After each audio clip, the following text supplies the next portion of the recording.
Hello Year 12, hope you had a fantastic week. Today's assembly is all about the power of sleep. I've had some really interesting conversations with lots of students this week about their sleep patterns and routines, and how they've struggled in lockdown, and others that have been really organised. So I thought I'd share with you some top tips and strategies in today's assembly. So in the bulletin, there are lots of YouTube links where you can have a look at different people giving their advice about sleep. And I wanted to start off with the NHS just to make sure I gave you kind of accurate information. And they talk about 8 hours of sleep a night being a good start, a good point. But anyone who kind of gets less than 8 hours over a prolonged period, it shows, the studies have shown that it affects your immunity. It can lead to weight gain. Sleep boost your mental well-being. So those people who are getting less than 6 hours a night regularly can lead to having anxiety and depression. And then also things like sleep helps prevent diabetes and wards off heart disease. So the physical benefits to sleep and the mental well-being benefits to sleep are massive. So I was getting really excited about this whole idea about sleep. I'm very sad about these sorts of things, but I was doing lots of research and finding out about sleep, and we sleep in 90-minute cycles apparently, and we wake slightly come out of after those 90 minutes. We're susceptible to being awake after those 90 minutes, and most of us will go back to sleep, and some of us won't, and that's where some of our problems happen with sleep, and the importance of being tired and doing the right thing. So that night's sleep becomes a full night's sleep where we get the required REM, as they call it, in terms of the sleep pattern. And for me, I've actually tried this in terms of the coffee, and they talk there about stop drinking caffeine 6 hours before bedtime. So, if your bedtime, let's say, is for me roughly about 10 o'clock, not tonight because I'm doing the assembly like every Sunday, I always seem to do.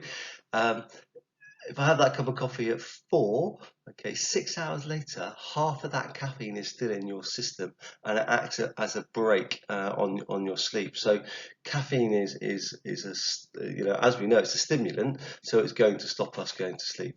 And the same things about alcohol. It disrupts us. It's not a kind of some of us might feel that having a nightcap, having a glass of wine or maybe a beer might help us relax and can send us to sleep. Well, actually, it doesn't really help you sleep at all. And even things like exercise, we know electronic devices, turning off those devices and putting them on the night mode is really important, so you don't have that blue light.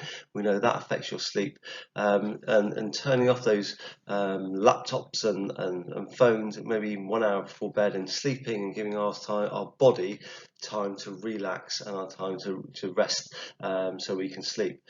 And the importance of routine. Those students who I spoke to this week who were in a good place with their routine and their work ethic and were quite happy with how things were at the moment, it's no surprises that actually they were talking about a routine and what time they like to go to bed, what time they might stop gaming, what time they might stop on social media, and then what time they get up in the morning. And waking up at the same time every day is absolutely key. And I'm going to talk on the next slide about how we are creatures of habit. We like routine as human beings, and it's absolutely crucial. And those people studying psychology will know that more than I can tell you. But we know that's really important about getting in those positive routines, so your body and your body clock gets used to what time it should be going to bed, and more importantly, you start getting to the idea of you going to bed when you are tired. So in the bulletin again, have a read of those things that Mrs. Curtis and tips that Mrs. Curtis have put down there for you. A couple of ones that I found while I was doing some research was quite an interesting one about putting your alarm at the other side of the room. I thought that's quite an interesting one because it forces you to get up. And while I was watching the YouTube video, it was really strange because the alarm was going off, and immediately felt like tight in my chest. Like, I need to get up. So that alarm sound for me on the iPhone is actually makes me nervous, and I've never really thought about that before. And I'm now going to set a different alarm for tomorrow morning, rather than the beep beep beep beep beep one that keeps going off, and it causes me that anxiety. And even something like putting a glass of water by the alarm. So you get up, you walk across to the other side of the room, you turn off your phone, you drink a glass of water, and then it's a case of, well, I'm up, so I need to get up and get moving.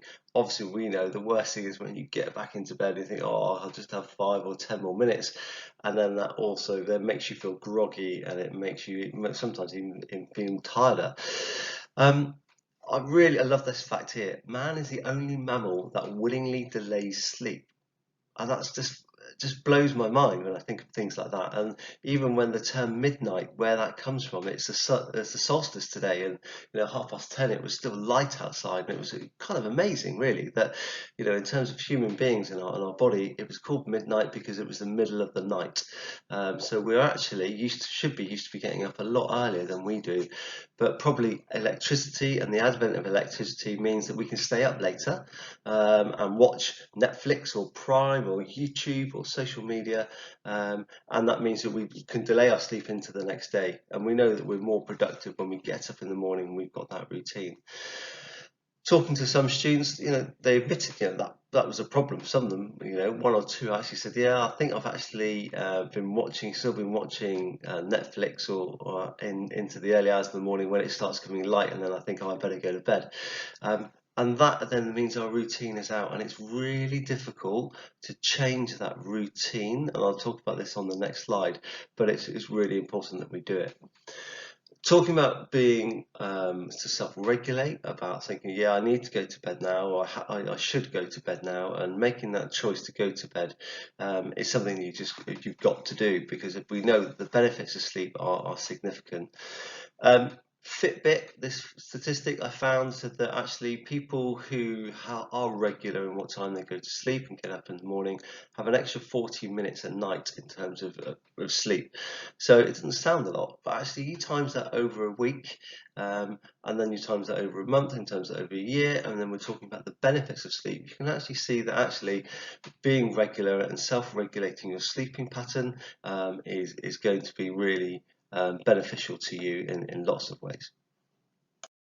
So in Mrs. Curtis' section of the Wellbeing of the Bulletin, there's something called the 4-7-8 breathing, and when she sends it to me every Friday, I always think, right, okay, I need to read it and I need to take something from it that I'm going to use and practice for myself, for my own well-being. And the 4-7-8 breathing technique is something that I've been using since Friday, and actually I found it really beneficial. So I want you to kind of go through and have a look at that well-being section and see kind of as something that you can use or take forward from today's assembly that will help you with your becoming more self-regulated, with your well-being, and then your sleep. So it's where you breathe in for 4 seconds, okay, so you take a really big deep breath, you hold it for 7 seconds, and then you exhale.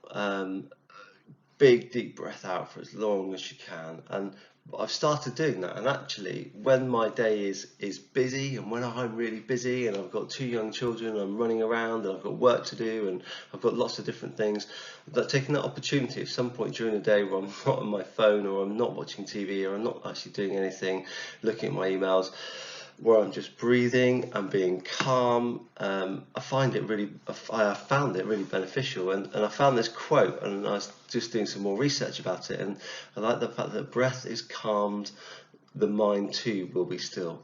Okay, but when the breath is calm, the mind too is still. And actually I found when I've been doing a little bit of this breathing technique, I don't do it for long, but even just 3 or 4 times, but actually I'm calm and I stop and I relax and I kind of gather my thoughts and think about, right, okay, what have I got to do, and then off I go again at 100 miles an hour. But for that moment where I am relaxing and I'm breathing, I find it really beneficial, and it only takes just about a minute for you to do this, and I do recommend that you do have a try this as a practice before sleep. Again, it's something that I feel it's something that you can do, where just breathing and relaxing and emptying everything out of your body before you obviously then go to bed and then obviously sleep for the night. So I hope you found some tips useful on the PowerPoint this week on the assembly. I always come back to this quote. It's my favourite quote of lockdown, actually, and some of us are going to experience difficulties maybe with our sleeping, and find our patterns have been massively knocked out of what we would normally do, because at the moment things are so different.